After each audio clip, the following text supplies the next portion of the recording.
Okay guys, good afternoon. Mayroon tayong NS 200. So gagawin dito, magre-refresh lang daw. Tapos magpapalit ng fork seal kasi may tagas. Ayan. So syempre, alam naman natin lahat na refresh basic lang. So titignan pa rin natin kung anong nasa loob nito. Syempre, FI siya. So, tingnan natin kung anong nilalaman ng FI na to. Okay, samahan nyo akong baklasin. Ayan, so natanggal na natin yung iba. Tangke, fairings dito sa side, tanggal na rin. So, tanggal na rin natin yung throttle body, tsaka airbox. Ayan o. Laki ng intake o. Parang same din sa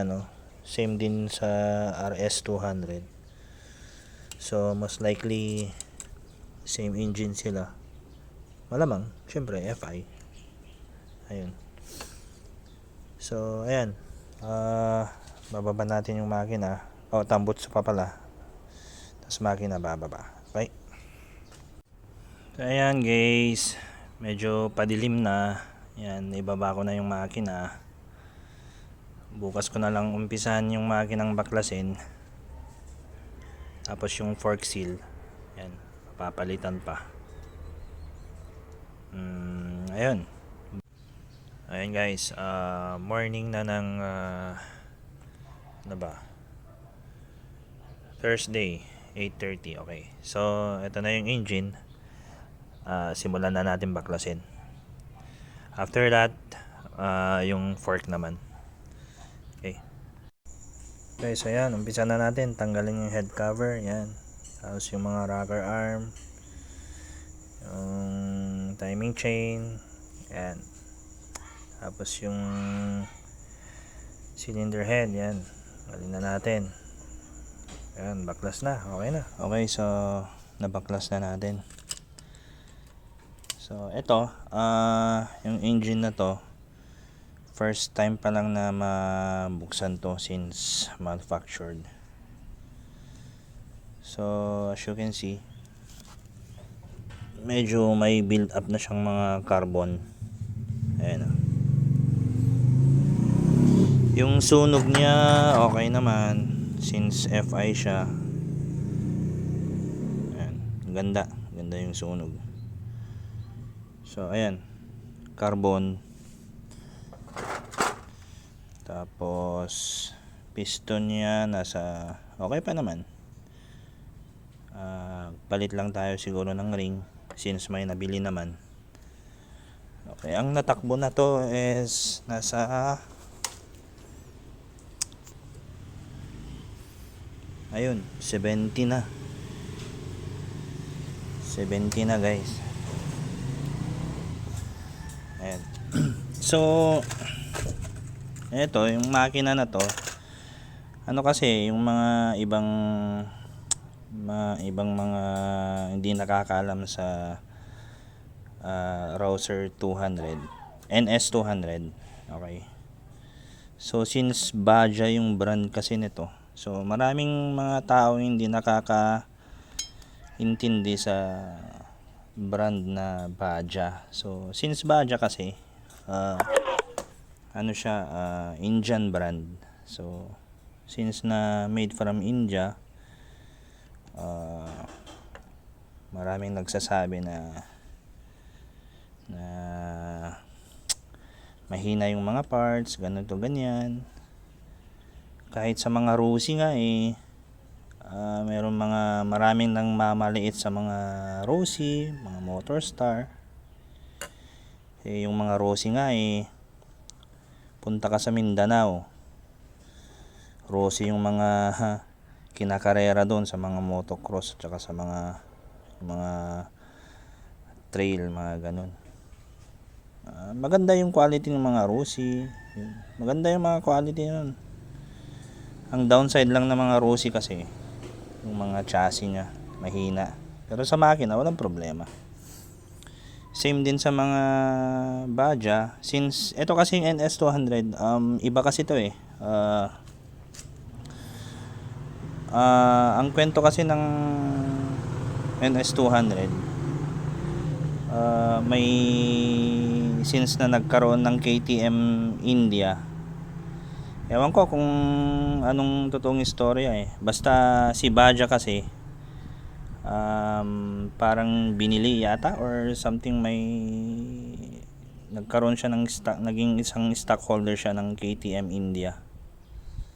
So ayun, nagkaroon siya ng chance na gamitin yung makina ng Duke. So yung NS200 na Rouser NS200, kung hindi kayo naniniwala, KTM baseline po ito.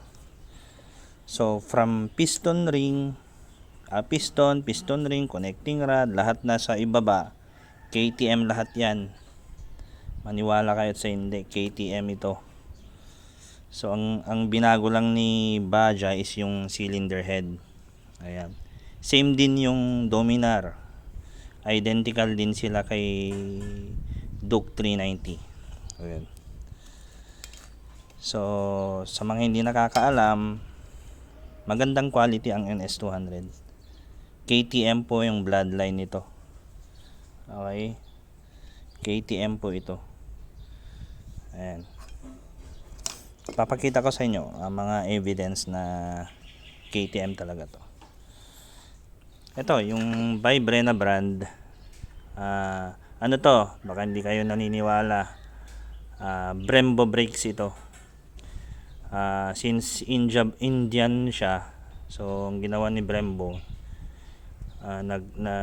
gumawa siya ng ibang brand name since under Brembo din ito na brake system. Ayan. So hopefully may ni-share akong info. Ayan, so ito, umpisan na natin. Okay guys, meron pala akong ipapakita sa inyo na proof na itong engine na to is KTM bloodline siya. So ito yung bagong piston ring niya. So as you can see, ayan o. Ayan, kikita nyo yan. Ayan, may nakatatak na Duke 200. So pareha sila ng piston ng KTM. So try natin buksan. Ewan ko kung nakikita nyo dun sa dulo dun. Saglit lang, buksan natin. Hirap wait.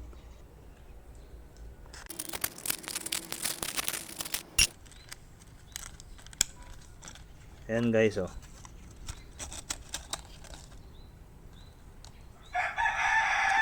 KTM part number. Di ba? Pero pag binili mo to, naka-box siya ng Bajaj, yung gano'n yung gano'n. Pero pag binuksan mo, ayan, KTM part number. Ayan.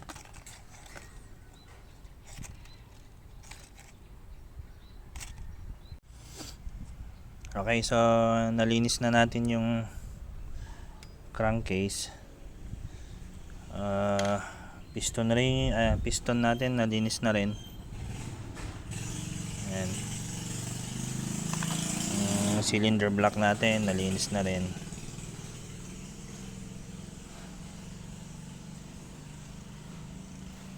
Okay. So yung head natin, ayan, nalinis na rin. So ang gagawin na lang, magpapalit na tayo ng valve seal niya. Ayan, ito yung bago.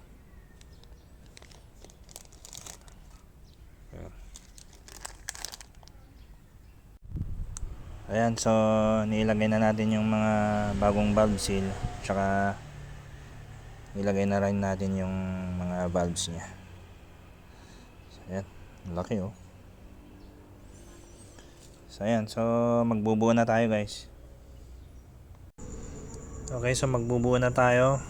Langisan natin yung piston, base gasket, ayan, bago lahat. And so yung cylinder block natin, ayan. Tapos head gasket bago rin, ayan. Tapos ayun, magto-torque na tayo after that.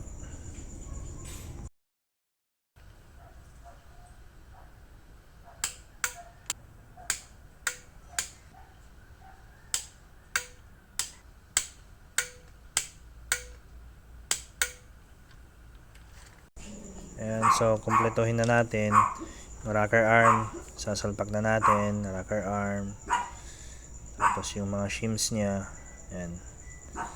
Tapos yung timing dapat sakto lahat, ayan. Yung tensioner, ayan. So okay na lahat.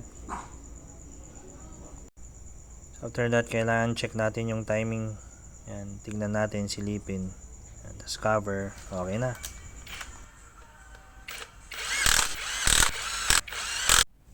Okay, so nabuo na natin yung engine. Ayan. Linisin lang natin yung konti itong mga to. Tapos salpak na natin. Ayan. Good as new na. Okay, so nasalpak na natin yung engine. Tapos yung mga ibang connection tapos na rin. So throttle body na lang. Ito. Yung throttle body nalinisin na rin natin. Ayan, malinis na siya. Okay, sasalpak na lang natin to, and then yun, kakrank na natin. So ayan, naikabit na natin yung throttle body, airbox, mga wirings. Okay na siya. So drainin na natin yung oil para makapag change oil na rin. Tapos filter sana, kaso walang binigay yung client na filter. So anyway, i-check na lang natin kung okay pa yung filter, since lately lang yata siya nagpalit ng filter. So malamang okay pa to. And by the way guys, ito nga pala yung sinasabi kong proof pa na isa, na yung engine na to is literally na KTM bloodline siya. So tingnan natin to. Okay, ayun o, nakikita nyo yan o. Ayan, babasa nyo ba yan? Okay, KTM. So ayun, at least alam yung mga iba na since Baja lang hindi basta-basta Baja po yung NS200, basta 200 hindi NS150, hindi 160, 200 lang kasi. Ayan. So ayun, check natin yung filter, and then lagyan natin ng bagong langis. So good to go na, mag fire up na tayo ng engine. Okay, and napalitan na natin ng langis, nalagyan na rin natin ng bago. So nakabit na rin natin yung mga ibang parts, belly pan, mga iba pang parts nya. So ito, magpa fire up na tayo. Medyo inabot na tayo ng gabi. Ayan.